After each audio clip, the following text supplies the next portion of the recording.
ជំរាបសួរពុកម៉ែបងប្អូនថ្ងៃនេះខ្ញុំមាន Samsung A73 មួយគ្រឿងដែលវាមានបញ្ហាជាប់ Google Account ហើយសម្រាប់ការដោះ Google Account Samsung A73 នេះដែរវារៀងសាំញ៉ាំបន្តិចពុកម៉ែបងប្អូនវាត្រូវការធ្វើការដោះម៉ាស៊ីនសម្រាប់ធ្វើការចាក់ test point និងយើងត្រូវប្រើប្រាស់កុំព្យូទ័រសម្រាប់ជំនួយគឺយើងប្រើ tool សម្រាប់ដោះណាពុកម៉ែបងប្អូនហើយសម្រាប់ពុកម៉ែបងប្អូនដែលមានបញ្ហាជាប់ Google Account អាចទំនាក់ទំនងសាកសួរព័ត៌មានតាមរយៈលេខ Telegram ខាងក្រោមវីដេអូបានពុកម៉ែបងប្អូន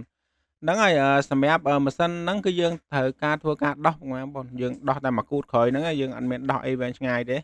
ហើយបន្ទាប់មកគឺយើងបើកកម្មវិធី Unlock Tool យើងមកនេះកម្មវិធី Unlock Tool យើងធ្វើការបើកវាហើយទូរស័ព្ទយើងត្រៀមចាក់ test point ហើយចាក់ test point ហ្នឹងវាយ៉ាងម៉េចពុកម៉ែបងប្អូនគឺយើងចាក់ដើម្បីឲ្យទូរស័ព្ទ connect ស្គាល់នឹងកុំព្យូទ័រយើងណាបើសិនយើងអត់ធ្វើដូចហ្នឹងទេគឺកុំព្យូទ័រហើយទូរស័ព្ទគឺវាអត់ស្គាល់គ្នាទេគឺខាងក្រុមហ៊ុនគេបង្កើតមកសម្រាប់ធ្វើអញ្ចឹងអត់ចង់ឲ្យយើងបុកតែឥឡូវយើងគេរកឃើញថាធ្វើចាក់អញ្ចឹងគឺយើងបុកបានអញ្ចឹងយើងធ្វើតាមគេទៅហ្នឹងហើយពុកម៉ែបងប្អូនយើងយក Samsung យក function Samsung ហ្នឹងមកហើយយើងចុចឲ្យហើយទៅ Erase SLP ហ្នឹងតមកគឺយើងចាក់ test point ណានេះគឺរូបភាព test point គឺយើងដាក់នៅលើហ្នឹងពុកម៉ែបងប្អូនគឺយើងអាចចាក់ទៅគឺកុំព្យូទ័រគឺកម្មវិធីនេះវាស្គាល់ពុកម៉ែបងប្អូនពេលដែលវាស្គាល់គឺវាចាប់ remove SLP auto យកតែម្ដងគឺអត់ពិបាកទេពេលដែលយើងប្រើប្រាស់កុំព្យូទ័រជំនួយសម្រាប់ដោះអញ្ចឹងយើងអត់ត្រូវការចុចវែងឆ្ងាយដូចយើងដោះដៃទេពុកម៉ែបងប្អូនយើងអាចធ្វើបានដោយស្រួលណាហើយសម្រាប់ពុកម៉ែបងប្អូនចាក់ test point នេះគឺយើងមួយទៀតយើងដកថ្មចេញណាពុកម៉ែបងប្អូនគឺយើងអត់ដាក់ថ្មចាក់ទេណាគឺយើងដោតថ្មណាឥឡូវយើងចាក់កម្មវិធីនេះវាធ្វើការ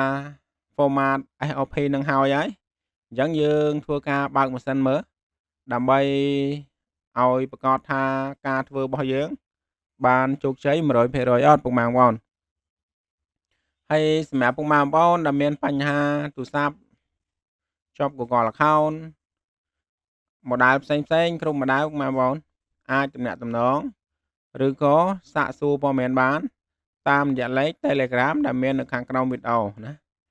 សម្រាប់ Samsung model នេះគឺវាធ្វើរៀង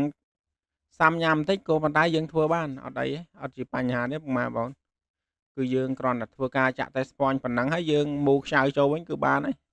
គឺយើងមានត្រូវការកោះអេក្រង់កោះអីទេណាវា